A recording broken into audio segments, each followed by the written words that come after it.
미국이 포기한 9m급 장포신을 한국이 완성했다.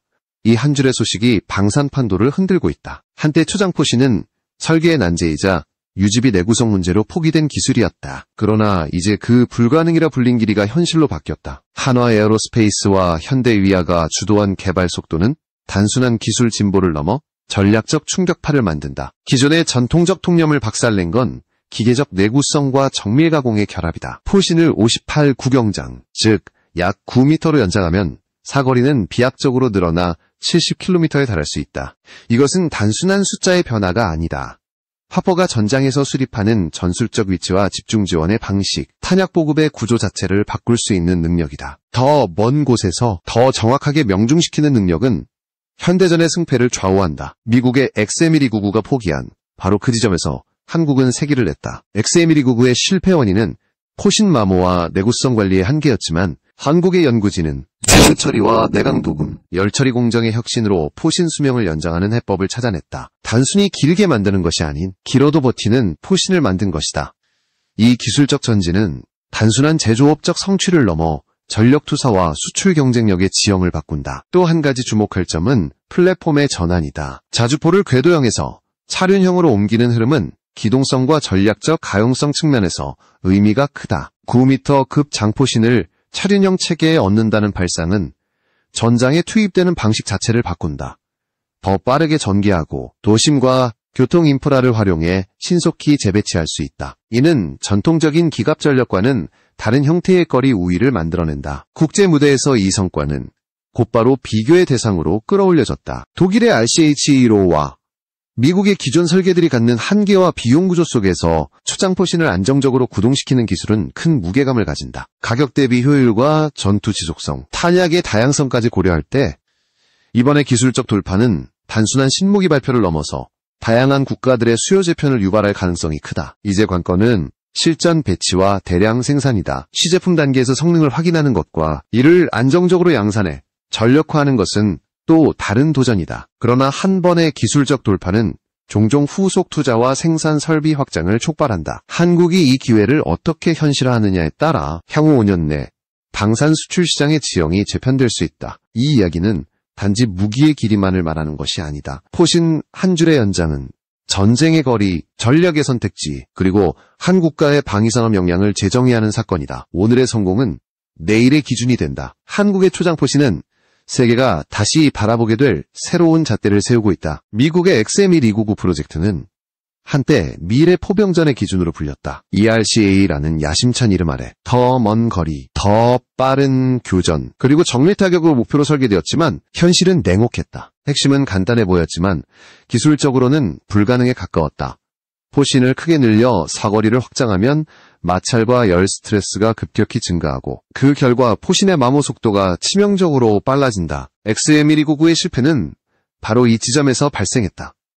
발사 횟수에 비해 포신 수명이 너무 짧았고 유지보수 비용은 운영성을 무너뜨릴 수준이었다. 하지만 실패의 원인을 파악하는 것과 그것을 넘어서 재현하는 것은 전혀 다른 문제다. 미국의 프로젝트가 멈춘 배경에는 기술적 난제 외에도 예산과 운영 요구의 충돌이 있었다. 고출력 장약과 초장포신의 조합은 시험 단계에서 여러 차례 파괴적 마모를 일으켰고 예측하지 못한 공정 문제들은 개발 일정을 장기간 지연시켰다. 또한 군은 실전에서의 보급, 포신 교체 주기, 예비 부품의 확보 가능성까지 고려해야 했다. 결국 성능 대 유지비의 균형을 맞추지 못한 것이 프로젝트 중단의 결정적 이유가 되었다. 이 역사적 맥락은 한국의 성공을 더욱 돋보이게 한다. 단지 같은 목표를 다시 설정한 것이 아니라 실패의 사례로부터 학습하고 재료과학, 표면 처리, 열처리 공정에 대한 새로운 접근을 통합했다. XM-1299가 남긴 교훈은 명확했다. 포신의 길이를 늘리는 기술은 발사를 가능하게 하는 것만으로는 충분치 않다. 수명과 신뢰성을 보장할 수 있는 생산 공정과 재료 기술, 그리고 실운영에서의 유지보수 체계가 동반되어야 한다. 미국의 포기 사례는 또 다른 의미를 지닌다. 전략적 요구는 존재했지만 기술적 불확실성과 비용 부담이 이를 압도했다. 이 때문에 국제방산 시장에서는 초장포신 기술을 안정적으로 구현할 수 있는 국가와 기업이 매우 적었다. 따라서 한국이 이 영역에서 유의미한 진전을 보인다는 사실 자체가 기술적 신뢰도의 표지로 해석될 수 있다.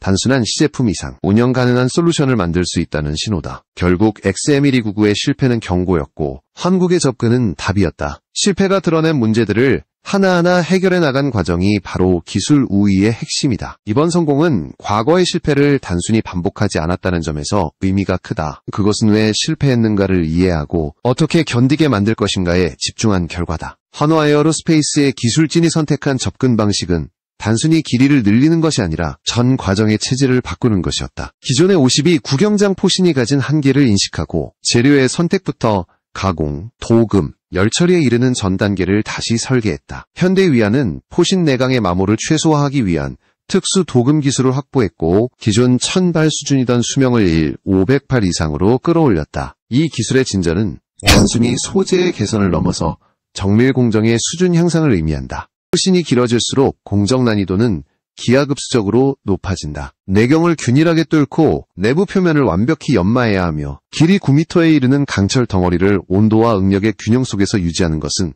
고도의 장비와 경험이 없이는 불가능하다. 한화와 현대위안은 이를 위해 신규 공작기계와 품질검사 설비를 구축했다. 단 한 번의 불균형도 포탄 궤적을 틀어지게 만들 수 있기 때문에 정밀도 확보는 이 프로젝트의 생명선이었다. 또한 장포신을 실제 운용 가능한 체계로 만드는 데 필요한 핵심 임무인 포탑 시스템의 결합이었다. 자동화된 장전과 조준 시스템이 더해져 기존의 3인 운용 체계를 2인으로 줄일 수 있었고 전투 현장에서 신속한 대응이 가능해졌다. 차륜형 자주포에 이 기술이 적용되면 도착 후 1분 이내 내 사격 준비가 가능하고 초당 다수의 발사를 정밀히 제어할 수 있다. 이는 전투 효율성에서 독일과 미국의 최신 자주포를 앞서는 수치다. 국내에서는 이런 개발이 비공개로 진행되었지만 이미 2025년 초 시제품이 완성되어 미군의 평가 절차에 투입될 예정으로 알려졌다. 특히 미국이 ERCA 프로젝트를 포기한 이후 차세대 포병 체계의 공백이 생긴 상태에서 한국의 신형 장포신 자주포는 대체 후보로 자연스럽게 부상하고 있다. 실사격 시험에서 70km급 사거리를 달성했다는 점은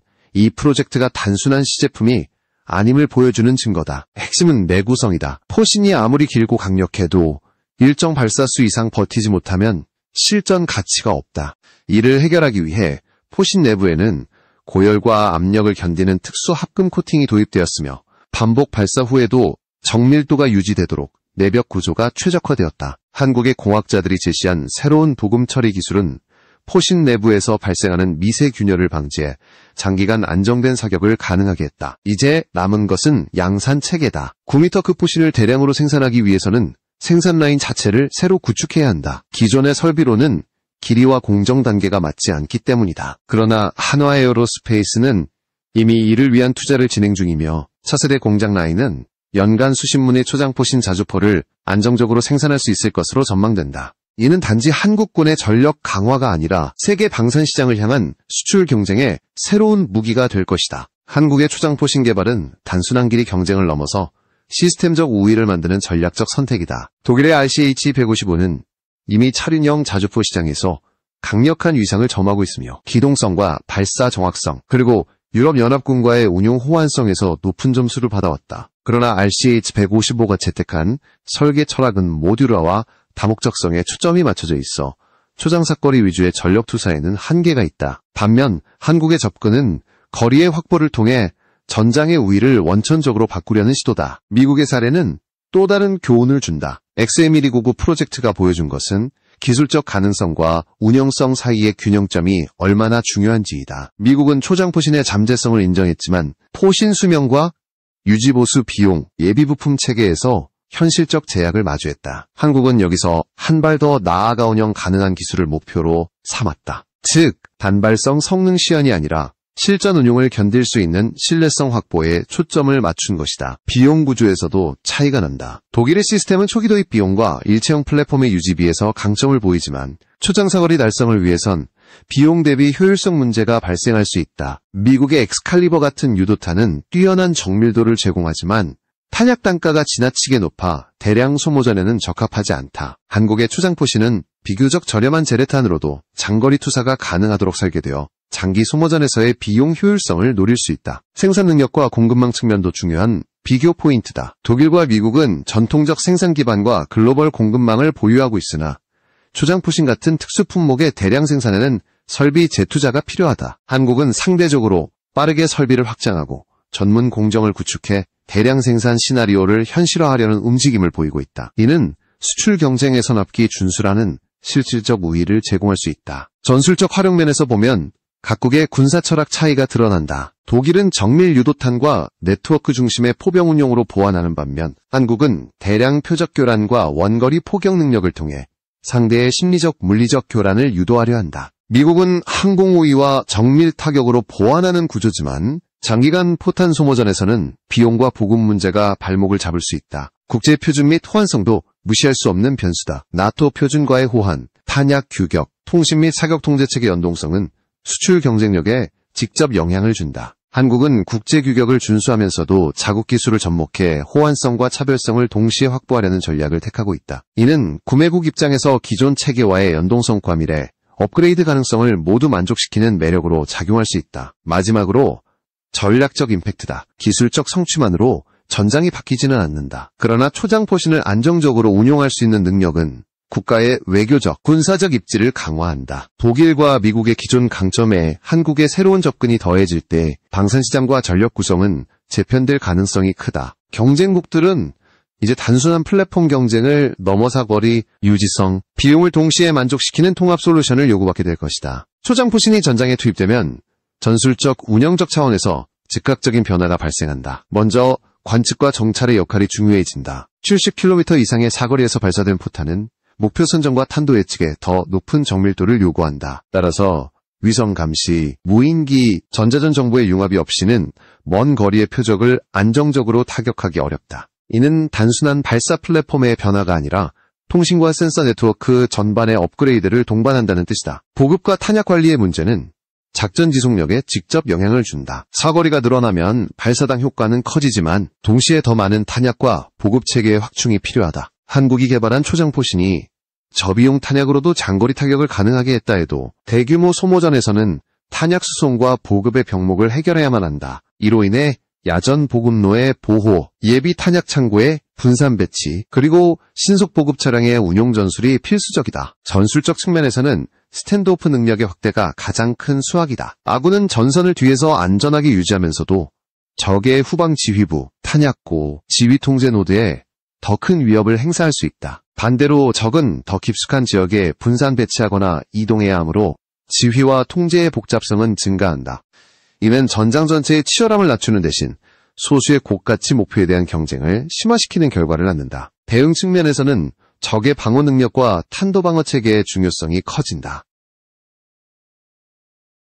사거리 포격을 방어하기 위한 대응책으로서는 탄도 요격, 전자전으로의 유도 교란, 정밀 표적 교란을 통한 목표 은닉 등이 대두된다. 또한 적군은 발사 흔적 추적과 역추적을 통해 포대 위치를 탐지하려 할 것이므로 발사 후 신속한 차륜형 플랫폼의 기동성은 이러한 생존 전술과 자연스럽게 결합된다. 군사적 도구마에도 변화가 요구된다. 기존의 근접 지원과 정밀 타격의 균형을 재설정해야 하며 포병의 역할은 단순한 화력 지원을 넘어 전략적 교란과 장거리 억제 수단으로 재정이 된다. 훈련 체계 역시 장거리 탄도 발사와 목표 획득, 탄도 계산의 정밀성에 중점을 둔 실전 중심으로 개편되어야 한다. 병과 간의 통합 훈련, 특히 정보 수집 부대와의 연계 훈련은 필수다. 외교적 전략적 파급 효과도 무시할 수 없다. 초장 사거리 능력은 억제력의 확대로 직결된다. 한국이 안정적으로 초장포신을 운용할 수 있음을 입증하면 동맹과 파트너 국가에 대한 신뢰도는 높아지고 수출 협상에서의 레버리지는 강화된다. 동시에 경쟁국들은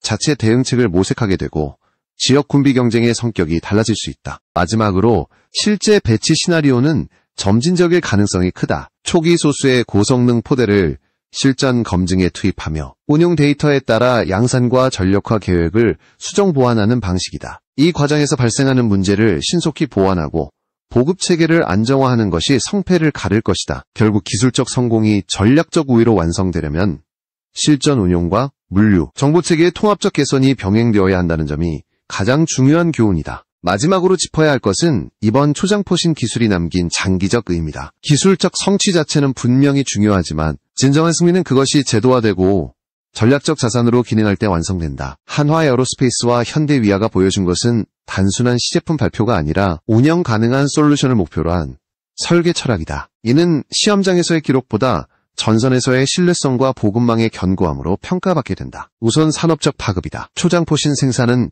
기존 생산 라인의 연장선만으로 해결될 수 없는 과제다. 전용 공작 기계와 품질 검사 장비, 특수합금 공급망, 그리고 숙련된 인력의 확보가 병행되어야 한다. 이를 통해 국내 방산 생태계는 단순 조립 중심에서 고부가가치 정밀 가공 역량으로 전환될 기회를 얻는다. 또한 대규모 양산 체계가 안정화되면 수출 경쟁력은 자연히 강화된다. 납기와 품질을 담보할 수 있는 능력은 무기체계 선택의 핵심 요건이기 때문이다. 전략적 측면에서는 억제력의 재정의가 필요하다. 장거리 포병 능력은 단순히 화력의 연장이 아니라 전략적 가용성을 확대한다. 선멸력과 억제력의 균형은 변화하며 동맹국과의 협력 구조도 재편될 수 있다. 한국이 안정적으로 이러한 능력을 제공할 수 있다면 지역 안보 협의에서의 입지는 분명히 강화될 것이다. 동시에 경쟁국들은 대응형 무기 개발과 방어체계 강화에 자원을 투입할 수밖에 없어 군비 경쟁의 양상이 달라질 가능성도 존재한다. 운용면에서는 인적 자원과 훈련 체계의 전환이 필수다. 초장사거리 체계는 정밀한 목표 획득과 데이터 융합 능력을 필요로 하며 이는 정찰 자산과 통신 체계의 업그레이드를 동반한다.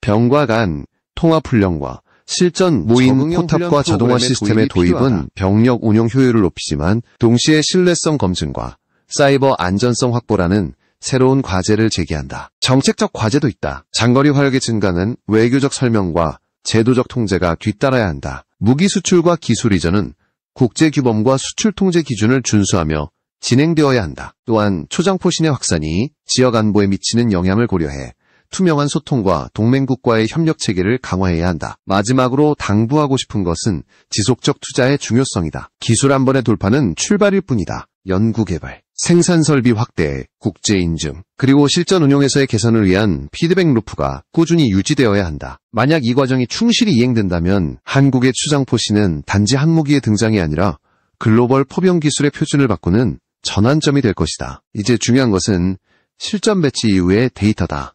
초기 운용에서 얻는 실전적 교훈을 얼마나 빨리 파악하고 개선에 반영하느냐가 진짜 경쟁력을 결정할 것이다. 기술적 자신감은 있었지만 운영의 완성도는 끊임없는 개선으로만 달성된다. 한국의 이번 성과는 그 첫걸음으로서 충분히 위대하다. 앞으로 나올 성능 검증 결과와 양산 계획 그리고 국제협력의 방향을 주의 깊게 지켜볼 필요가